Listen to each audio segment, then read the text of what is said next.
Welcome back to my YouTube channel. So friends, आज की इस वीडियो में हम कॉलर ब्लाउज की कटिंग करेंगे। जो हमारा कॉलर रहता है, जैसे नेक में हम कॉलर बनाते हैं उस टाइप की आर्म होल में बिना डायरेक्ट माइनस किए उसकी कटिंग करना सीखेंगे। यहाँ मैं साइज 36 ले रही हूँ और जो कमर है वो फ्रेंड्स यहाँ हमारी 32 की कमर है, चेस्ट 36 है और वेस्ट हमारी यहाँ पे 32 है।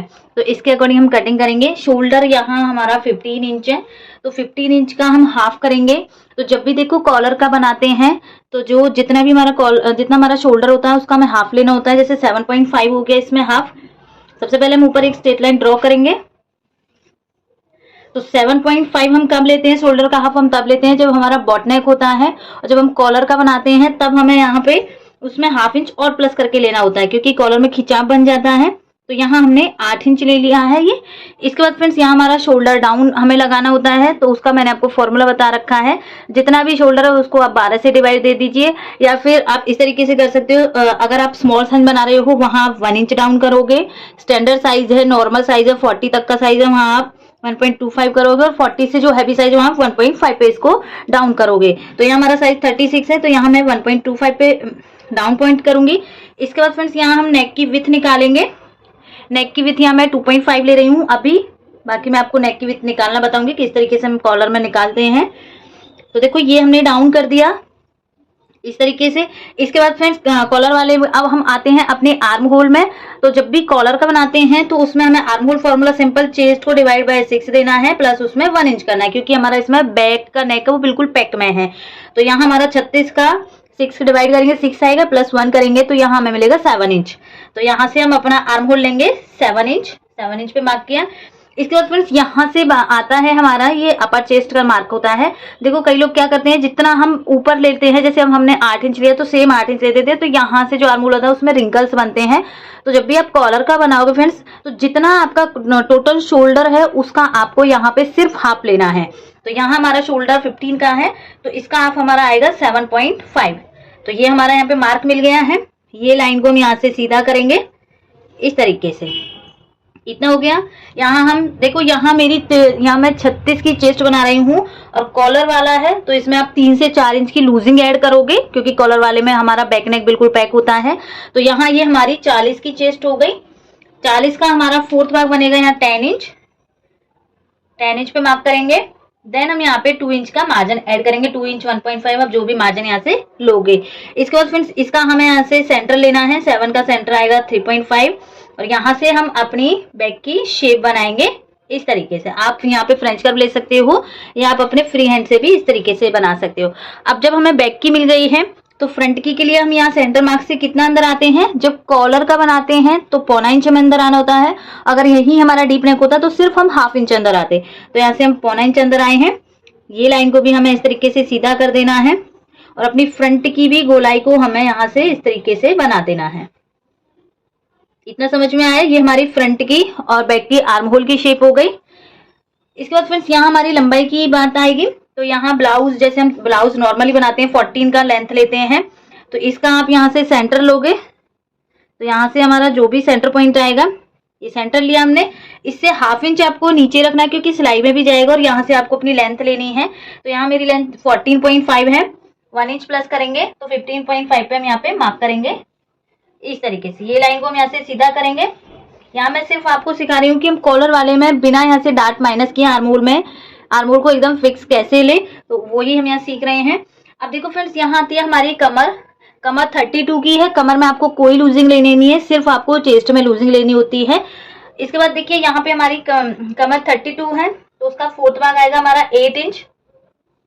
और आपको यहाँ डार्ट में जैसे कंफ्यूजन होता है कि कितनी डार्ट लें, तो आप जितनी चेस्ट और वेस्ट है उसका डिफरेंस देख लीजिए। यहाँ जैसे चेस्ट में 36 है, 32 की वेस्ट है, तो 4 इंच का डिफरेंस आया। 4 इंच का डिफरेंस आया, तो यहाँ हमारी हाफ करके 2 इंच की डार्ट जाएगी। तो यहाँ हमें 2 इंच की डार्ट लेनी है। देन हमें इसमें 2 इंच का मार्जिन ऐड करना है। तो ये हो गया यहाँ हमारा फिटिंग वाला मार्क इस तरीके से। इसके बाद फ्रेंड्स यहीं से ही हम हाफ इंच नीचे रखेंगे। शोल्डर टू एपेक्स पॉइंट लगाएंगे। 36 साइज में हमारा एपेक्स पॉइंट है 10.5 पे मार्क करेंगे। एपेक्स टू एपेक्स लेंगे। एपेक्स टू एपेक्स आपको मैंने कई बार बता रखा है कि चेस्ट का हम 10वां भाग लेते हैं, तो यहाँ से हम 3.6 पे मार्क करेंगे। अगर देखो आप इसको प्रिंस कट में बनाते तो यहाँ जितना मार्क कर रहे हो उसमें से हाफ माइनस करके आपको कमर पे मार्क करना है, लेकिन हम इसको सिंगल डार्ट में बना रहे हैं, आर्म होल की डार्ट हम इसमें नहीं ले रहे हैं। तो जितना यहाँ है इतना ही हम नीचे मार्क करेंगे। 2 इंच है तो 2 इंच पे हम यहाँ पे मार्क कर देंगे, क्योंकि 2 इंच की हमने यहाँ से डार्ट ली है। ये डार्ट को हम इस तरीके से मिलाएंगे। अब देखो ये इनको जैसे हम स्टिच करेंगे फ्रेंड्स यहाँ से तो ऊपर नीचे हो जाएंगे, तो इनको हमें चेक करना है। तो देखो ये हमारी 5 इंच आ रही है, तो ये भी हमारे यहाँ पे 5 इंच आनी चाहिए इस तरीके से। इतना हो गया फ्रेंड्स यहाँ से। अब जितना यहाँ डिफरेंस है इसका हमें डबल साइड फिटिंग में लेना होता है, तो यहाँ से हम हाफ इंच पे करेंगे मार्क और ये लाइन को हम यहाँ पे इस तरीके से मिलाएंगे। तो इतना यहाँ तक समझ में आ गया। अब यहाँ हम अपना आर्म होल चेक करेंगे। तो देखो आर्म होल हम 2 तरीके से चेक करते हैं। अगर आपका यहाँ पे डीप नेक है तो डीप नेक में आप आर्म होल ये बाहर साइड से चेक करोगे जहां हमारी स्लीव्स अटैच होती है, क्योंकि डीप नेक में बैक नेक डीप रहता है तो वो लूज हो जाता है, तो यहाँ से हमारा आर्म होल लूज इन में चला जाता है। अगर यहीं आप कोट में बना रहे हो, जैसे कॉलर का कुछ भी आउटफिट बना रहे हो, तो जो हम यहाँ मार्किंग करते हैं आर्म होल वाली जो मार्किंग होती है सेम इसी लाइन से ही हमें अपनी चेक करना है आर्म होल को। तो देखो यहाँ से मैं कॉलर का बना रही हूँ तो यही लाइन से हम इसको चेक करेंगे। यहाँ 36 साइज में हमारा मान लीजिए 18 का शोल्डर है, तो देखो 9 आया है, 8.5 तक हमारा बनेगा। बैक वाला हमारा इसमें उठकर बनेगा तो बराबर में हमारा एकदम बन जाएगा। तो इस तरीके से हमारी ये फ्रंट की कटिंग होगी। अब आते हैं फ्रेंड्स नेक की चौड़ाई की। तो नेक की चौड़ाई हम किस तरीके से निकालते हैं, भी चेस्ट होती है उसको हमें 12 से डिवाइड देना होता है। तो यहाँ जैसे हमारी 36 की चेस्ट है, 12 से डिवाइड देंगे। देखो इन 2 पॉइंटों में कंफ्यूज ज्यादा हो रहे हो आप लोग कि शोल्डर स्लोप में कैसे डिवाइड दें और ये नेक विथ में कैसे डिवाइड दें। शोल्डर स्लोप में आपको जितना भी शोल्डर है उसको आपको 12 से डिवाइड देना है। जैसे मैं लिख देती हूँ, शोल्डर को यहाँ 12 से डिवाइड देना है, और जब आप यहाँ पे नेक विथ निकालोगे तो वहां आपको चेस्ट को 12 से डिवाइड देना है। इन दोनों में आपको कंफ्यूजन बिल्कुल नहीं होना है। डाउन शोल्डर करोगे तो शोल्डर को 12 से डिवाइड देना है, नेक विथ निकालोगे तो चेस्ट को आपको 12 से डिवाइड देना है। तो यहाँ 3 आया है हमारा, 12 से 36 को डिवाइड देंगे तो 3 आएगा। तो यहाँ मैंने 3 इंच पे इस तरीके से मार्क किया है। अब देखो जो ये तो देखो हमारे यहाँ पे कटिंग वाली लाइन है, इसके हाफ इंच नीचे से हमारी स्टिचिंग वाली लाइन आएगी। तो जब भी आप फ्रंट में और बैक में कॉलर वाले की कटिंग करोगे तो ये जो लाइन हमारी मैच हुई है फ्रेंड्स, यही हमारी वो राउंड शेप आनी चाहिए। अगर आप अंदर से राउंड शेप बना दोगे इस तरीके से तो फिर वो हमारा छोटा ही यहाँ से चौड़ाई हो जाएगी, फिर वो 2.5 इंची पे ये हमारा जाके पहुंचेगा। तो आपको यहाँ ये बात का भी ध्यान रखना है। तो देखिए यहाँ मैंने बिना डार्ट माइनस किए सिंगल डार्ट में हमने कॉलर का पैटर्न सीखा है। आर्म होल भी हमारा एकदम करेक्ट आ रहा है। अब आते हैं फ्रेंड्स बैक वाले में आपको क्या ध्यान देना है। देखो बैक वाले की हम जब ये साइड की फिटिंग चेक करते हैं तो ये ऊपर नीचे हो जाती है, और जैसे ही हम उसको कटिंग करेंगे तो यहाँ से हमारा कम से कम यहाँ से भी हमारा हाफ इंच चला जाता है, जबकि हमें साइड फिटिंग को ही बराबर में लेना है, यहाँ से हमें लंबाई को नहीं छेड़ना है। तो उस केस में आपको क्या करना है, जैसे ये हमारी बैक की डार्ट है, बैक की डार्ट हम 1 इंची की डालते हैं, तो यहाँ हमने 1 इंची की डार्ट ली है फ्रेंड्स। अब जैसे ही मैं ये डार्ट को यहाँ से बंद करूंगी तब आपको ये लाइन को इस तरीके से मिलाना है। आपकी ये लाइन ऑटोमेटिकली आपकी डार्ट तक ही मिलेगी, आपकी ये डार्ट यहाँ आगे तक नहीं मिलेगी।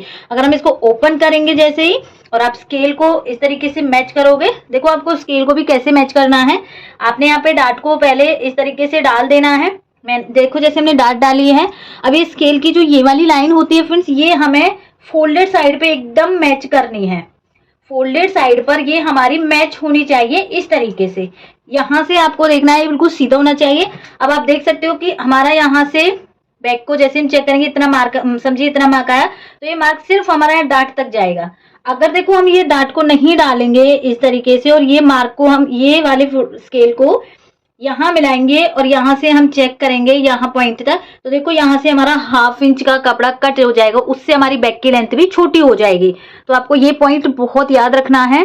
जो बहुत बोलते हैं कि हमारी बैक की लेंथ छोटी हो जाती है, तो उसमें हमारी गड़बड़ यही होती है कि हम डार्ट बिना डाले ही यहाँ से साइड फिटिंग को कट कर देते हैं। साइड फिटिंग तो बराबर हो जाती है लेकिन यहाँ से हमारी लेंथ छोटी हो जाती है।